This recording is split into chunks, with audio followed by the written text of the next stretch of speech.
bagi siapa yang baca bismillah, maka bismillah tersebut insya Allah akan menyelamatkan dirinya dari api neraka. Karena bismillah itu merangkum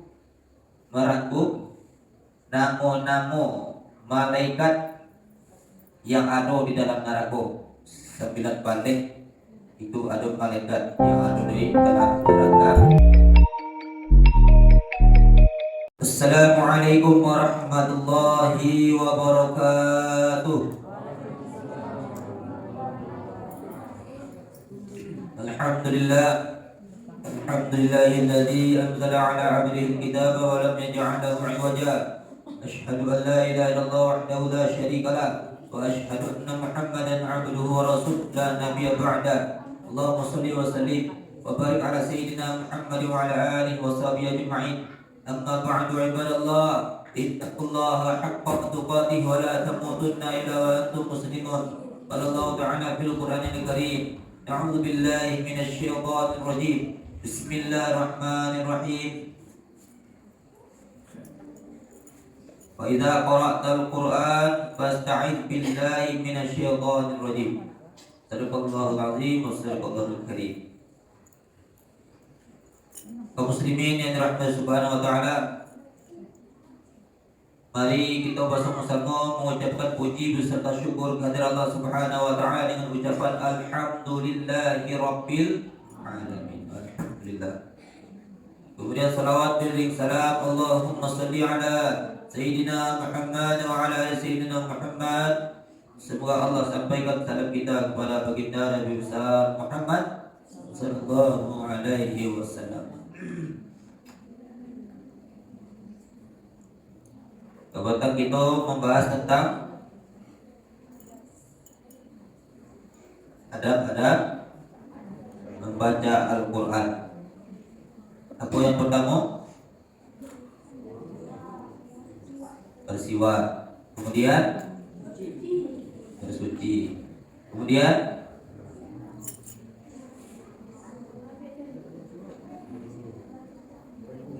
bersiwak, bersuci. Sudah boleh?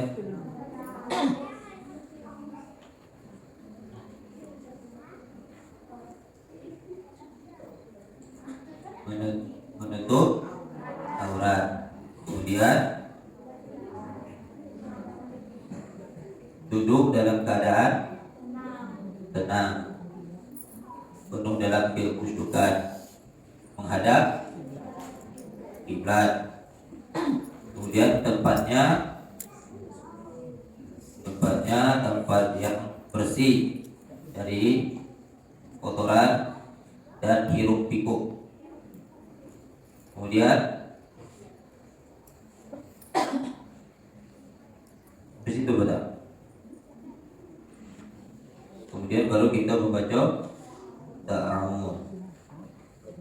Ta'awun itu perintah Allah Subhanahu wa taala. Wa idza qara'tal Qur'ana fasta'idz billahi minasy syaithanir rajim. Maka apabila telah membaca Al-Qur'an atau kita niat untuk membaca Al-Qur'an, fasta'idz billah, maka berlindunglah kepada Allah minasy syaithanir rajim, dari syaitan yang terkutuk.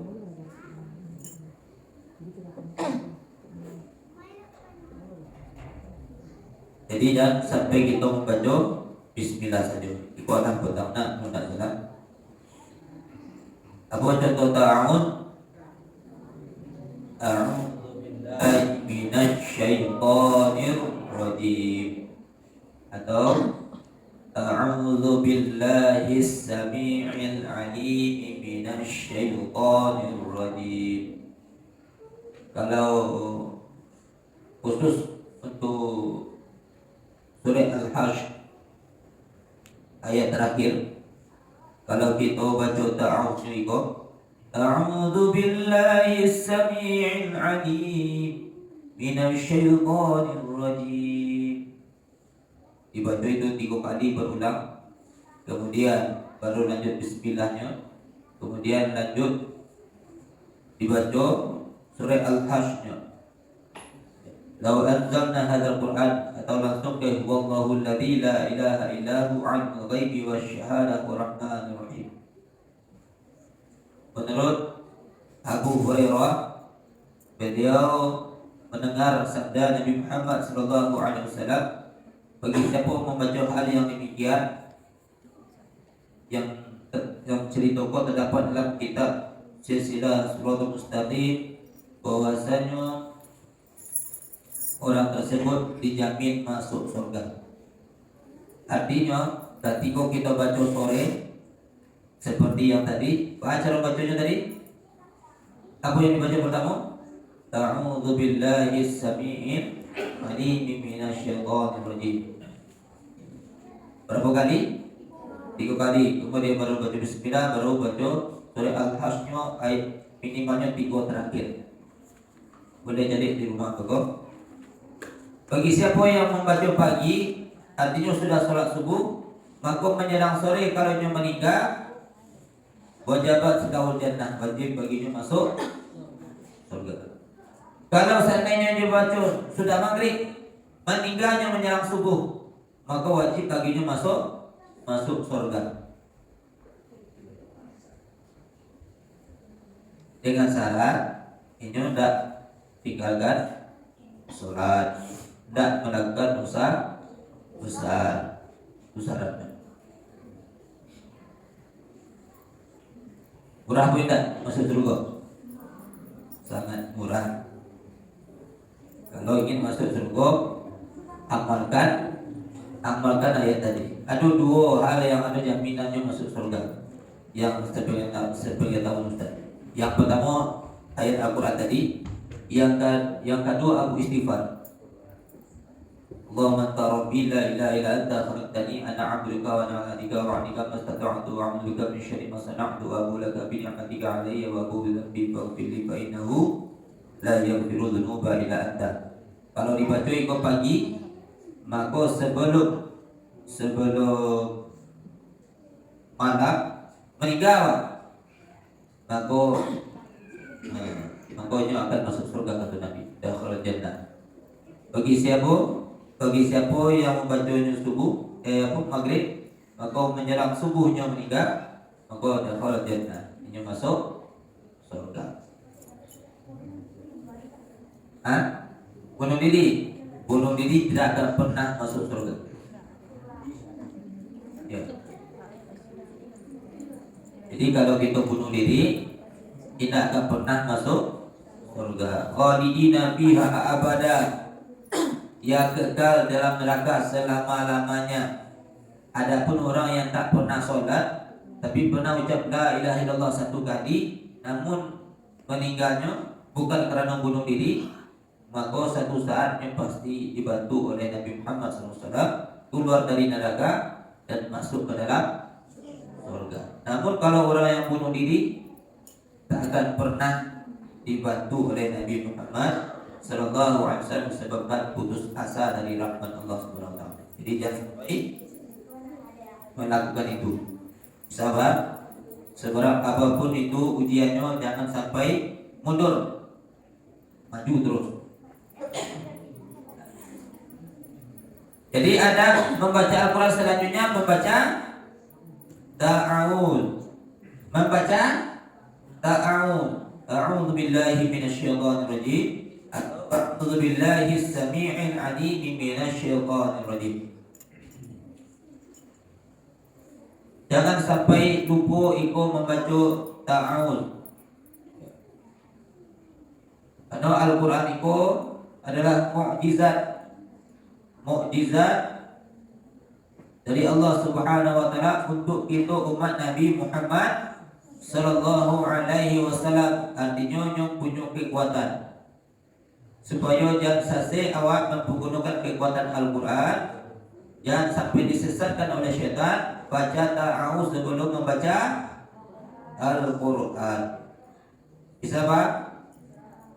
Apapun itu ayatnya, jangan lupa membaca. Sebelum baca surah Al-Fatihah, sebelum sholat, sebelum membaca surah Al-Fatihah di dalam sholat, membaca ta'awuz minimal di rakaat pertama. Baik, jangan lupa membaca ta'awudz. Kemudian adab yang berikutnya membaca Bismillahirrahmanirrahim. Apa yang dibaca? Bismillahirrahmanirrahim. Jadi membaca Bismillahirrahmanirrahim itu merupakan sunnahnya Rasulullah Sallallahu Alaihi Wasallam. Bagi siapa yang tak membaca Bismillah, maka kehilangan keberkahan Al-Quran kalau dia baca Al-Quran. Hadirin yang dirahmati Subhanahu wa taala. Bismillah kalau dikaji mana melalui kitab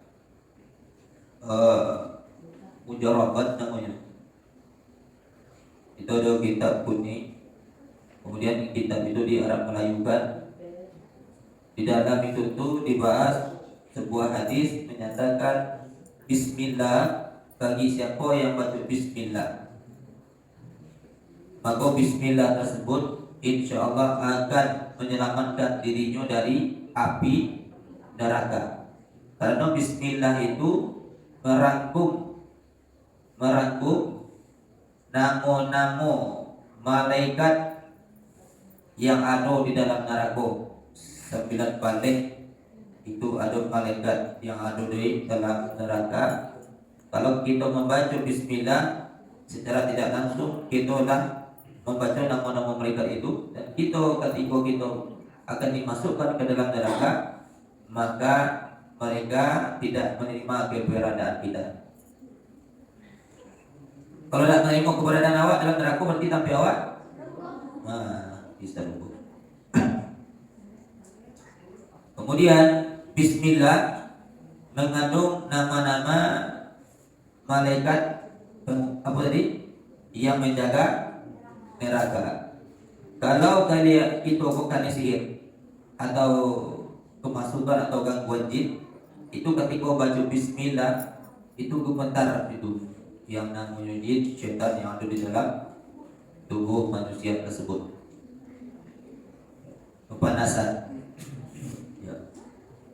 Jangan lupa baca Bismillah, terutama bacaan Al-Quran. Apapun itu kegiatan, kalau kita baca Bismillah, maka kegiatan tadi dipandang sebagai ibadah oleh Allah Subhanahu wa Ta'ala. Tidak tinggal sholat 5 waktu saya semalam, tunjuk tangan. Saya tak tinggal sholat 5 waktu sehari semalam, tunjuk tangan. Berapa orang? Berapa orang? InsyaAllah. Hah? Yang seminggu ke belakang kok, berapa orang yang tidak tinggal sholat?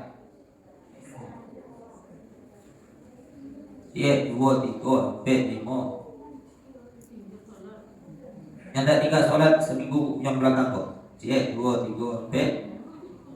Yang tinggi. Ya, 2, 3, 4, 5, 6. Azri 7, 8, 9, 10, 11. Ya, lebih kurang 10 orang dan sebalik orang. Jadi Bapak Ibu hadirin yang Subhanahu wa Ta'ala, kalau seandainya ya, kita membahas masalah adab Al-Quran, namun kita tidak sholat, maka yang membahas adab Al-Quran saja awak dirinya. Jadi Bapak Ibu hadirin yang Subhanahu wa Ta'ala, mari dukung atau ingatkan anak-anaknya untuk sholat. Kalau memang kita sayang sama anak, maka ingatkan pada mereka untuk sholat. Jangan sampai anak-anak kita dijilat oleh api neraka. Ya ayyuhalladzina amanu, wahai orang beriman, qu anfusakum wa ahlikum nara. Wahai orang-orang yang beriman, pelihara dirimu dan keluargamu jangan sampai dijilat oleh api neraka. Jangankan masuk dijilat oleh api neraka, jangan, kata Allah Subhanahu wa Ta'ala. Artinya Seminim-minimnya usaha kita itu adalah suruh wa'mur ahlaka bis sholat, suruh anak keluarga kita sholat. Supaya apa? Supaya kisah daripada Al-Quran tak hilang. Supaya mukjizat Al-Quran mereka dapatkan. Ketika mukjizat Al-Quran mereka dapatkan, maka Al-Quran bisa dipergunakan dunia akhirat untuk keselamatan diri mereka dan keluarga mereka. Dunia akhirat jamin aja. Namun kalau sholat tidak, maka jadi yang Subhanahu wa ta'ala itu seluruh rangkaian yang akan kita sampaikan mulai dari awal sampai akhir itu tidak ada manfaat. Tidak ada manfaatnya. Karena apa? Karena sholat mana yang ditinggalkan. As-sholatu imaduddin, sholat adalah tiang daripada agama. Satu kali saja kita meninggalkan sholat, berapa lama di dalam neraka? Hah? Berapa lama? 2.000 tahun. Awak di dunia hidup berapa tahun? Masa itu tidak sampai dah. Jangan sengaja meninggalkan sholat, apalagi kita nak menghafal Al-Quran. Orang penghafal Al-Quran sengaja meninggalkan sholat itu azabnya 2 kali lipat ketimbang orang yang tak menghafal Al-Quran. Jubul benar. Kok dia baru belum balik? Kalau dah balik kan dia tangan dia mereka. Kalau dah balik pasti ada tegurannya langsung. Lebih cepat itu teguran kepada orang yang ingin mendekatkan diri kepada Allah. Ada kita ingin mendekatkan diri kepada Allah, kita buat salah, itu capek teguran ketimbang orang yang buat salah dan ada keinginan untuk mendekatkan diri kepada Allah Subhanahu wa ta'ala. Apa contohkan Bapak Ibu? Ada anak mat atau senawiyah itu berbuat salah. Kemudian ada anak umum SMP berbuat salah. Mana yang lebih booming? Anak MTS atau anak SMP? Pasti anak MTS yang lebih disambut. Dari sekolah agama. Bahkan lebih booming itu karena Allah ingin menegur keras supaya capek baliknya. Karena Allah sayang. Jadi 2 kali lipat orang yang tahu agama kalau buat salah itu pasti tegurannya 2 kali lipat lebih karet ketimbang orang yang tidak tahu agama. Dosanya pun 2 kali lipat pada orang yang biasa. Kalian yang dah mulai diajarkan agama buat kesalahan 3 C jangan tinggalkan sholat, masih tinggalkan sholat itu dosanya 2 kali lipat. Jangan melawan orang tua, masih melawan orang tua, dosanya 2 kali lipat besarnya daripada orang biasa. Bisa dipahami? Itu tujuannya memberikan atau membagi tahu tentang adab-adab Al-Quran supaya Al-Quran pun tidak sekedar bacaan. Supaya Al-Quran tidak bacaan saya Bapak Ibu hadirin yang subhanahu wa ta'ala. Supaya Al-Quran ko jangan sampai sekedar hanya untuk sebagai bangga-banggaan saja. Namun Al-Quran dapat merubah diri anak itu, keluarga itu dari yang tidak baik menuju kepada yang baik. Nah, ketika kita lah sholat, kita baca Bismillah. Maka Bismillah tadi mengaktifkan energi daripada Al-Quran. Coba dengan takbir, takbir. Kok jarang yang disampaikan oleh ulama, Ustaz kita sampaikan itu kok. Karena kita penghafal Al-Quran wajib bagi kita dapat yang itu kok. Jadi kalau tidak sholat itu energi Al-Qurannya tidak aktif. Kalau tak sholat tapi tidak baca Bismillah, energi Al-Qurannya tidak akan aktif. Ini akan hilang keberkahan Al-Qurannya kita akan kehilangan separuh daripada Al-Quran. Jadi baca bismillah, baca bismillah. Bismillah itu tuh ayat pertama dari surat Al-Fatihah. Jadi surah Al-Fatihah ayat pertamanya adalah Bismillahirrahmanirrahim. Maka Ustaz sampaikan seperti itu karena ada sebagian kecil daripada ulama yang mana surah Al-Fatihah didahului dengan Alhamdulillah, bukan Bismillah. Tapi kita menyampaikan di koko supaya kalian menampilkan yang kekuatan Al-Quran dengan syarat sholat jangan yang tak berbuat tuh berjatamus dan baca bis. Kemudian hadirin subhanahu wa ta'ala,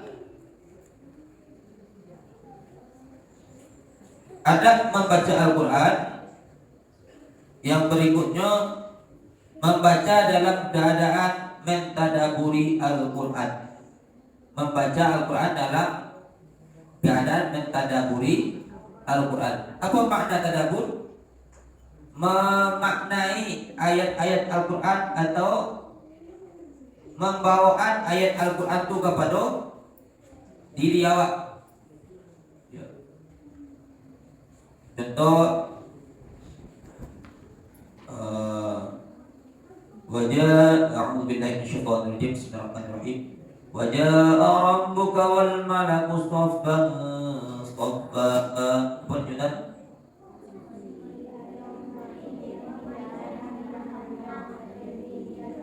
Yarul insan. Cukup. Waji'a yawma idzin bi jahannama yawma idzin yatadzakkaru insan wa anna lahu dzikra. Itu ayat mengisahkan tentang didatangkan yauma idzin pada hari itu bi jahannam neraka jahannam di bawaan diri awak ikoko sedang berhadapan dengan neraka jahannam. Itu mentadabur Al-Quran. Atau Rabbana la tu'akhirna in nasina aw akhtana. Itu kan doa sampai ke bawah itu tuh. Ya Allah, jangan Engkau ambil kesalahan-kesalahan kami yang tidak kami sengaja. Nah, kita bayangkanlah salah awak yang banyak kemudian diutarakan melalui ayat tadi. Itu namanya mentadaburi Al-Quran. Artinya ketika kita membaca Al-Quran, libatkan akal dan perasaan atau hati. Nah, adat berikutnya melibatkan membaca Al-Quran, yaitu apa yang kita libatkan? Akal, pikiran, dan perasaan atau hati. Artinya kita hayati bacaan awak. Bisa belajar menghayati bacaan Al-Quran. Allah Subhanahu wa taala dalam surah An-Nisa menyampaikan, "Afala yatadabbaruna Al-Quran?" Apakah ia tidak mentadabburi Al-Quran? Jangan sampai kita tidak mentadabburi Al-Quran, karena Al-Quran itu mengandung banyak pelajaran yang bisa kita ambil sehingga bisa kita pedomani. Kalau tidak bisa mentadabburi Al-Quran, cuman hafal bacaan Al-Qurannya saja, belum bisa memberi hidayah kepada kita, petunjuk kepada awak untuk selamat dunia sampai akhirat. Yang petunjuk itu bisa kita amalkan kalau kita pahami. Kalau tidak paham, tidak kita amalkan. Maka ada kewajiban kita untuk mentadaburi Al-Quran. Al-Quran menyampaikan, "Fawailul lil musallin alladzina hum 'an salatihim sahun." Apa artinya itu? Apa artinya? Apa artinya? Ustaz ya. Fawailul lil musallin. Apa artinya? Neraka wail bagi orang-orang yang alladzina hum an salatihim sahun, yaitu orang-orang yang salatnya lalai. Jadi tidak sekadar membaca Al-Quran. Awak diingatkan oleh Al-Quran bahwasanya salat jangan sampai lalai. Jangankan ditinggalkan salatnya, lalai saja lah diancam oleh Allah neraka. Dan kalau masuk neraka, masuk api kadang kalau yang tak solat tadi dia nak masuk neraka awak. Kalau tidak solat. Kalau tidak solat. Jadi ada 3 tambahannya. Yang pertama apa? Membaca ta'awuz. Yang kedua membaca Bismillahirrahmanirrahim. Yang ketiga mentadaburi Al-Quran. Mentadaburi Al-Quran dilibatkan membaca Al-Quran. Ketika membaca Al-Quran itu dilibatkan akal. Akal menerjemahkan yang namanya apa yang kita baca. Hati itu merasukkan dari bacaan apa yang kita baca. Pernah orang membaca Al-Quran dalam keadaan menangis?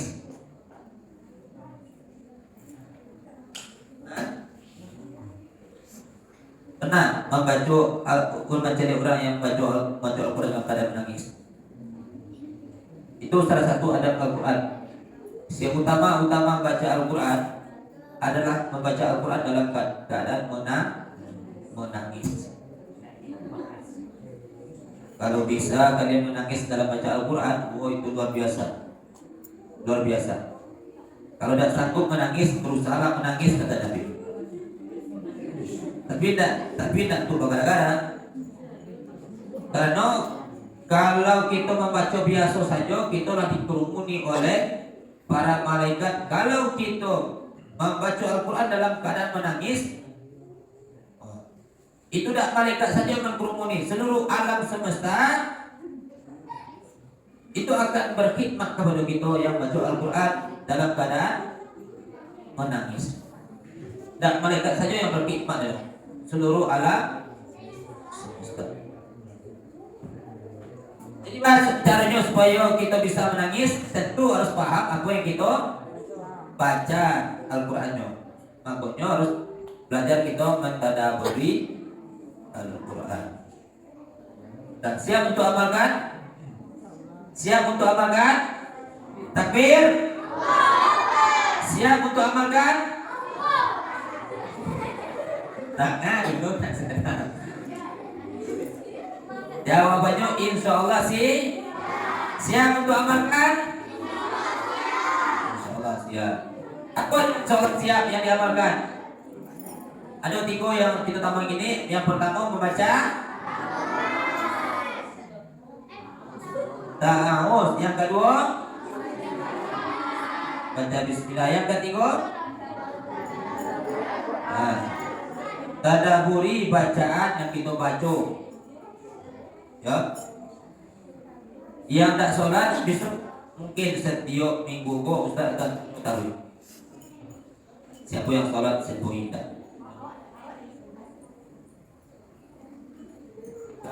Bagi yang tinggal sholatnya diqadha sholatnya ya. Bagi yang balik harus sholat sunat taubat dulu, dan diqadha saja lah. Qadha.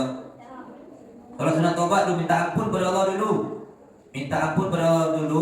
Baru diqadha. Sholat sunat 2 rakaat baru diqadha sholatnya. Sholat subuh di subuh, zuhur di zuhur gantinya, asar di asar ganti. Semoga bermanfaat. Ada yang bertanya sampai siko? Tidak ada? Itu tutup. Subhanakallah wa bihamdika asyhadu an la ilaha illa anta astaghfiruka wa atubu ilaik. Assalamualaikum warahmatullahi wabarakatuh.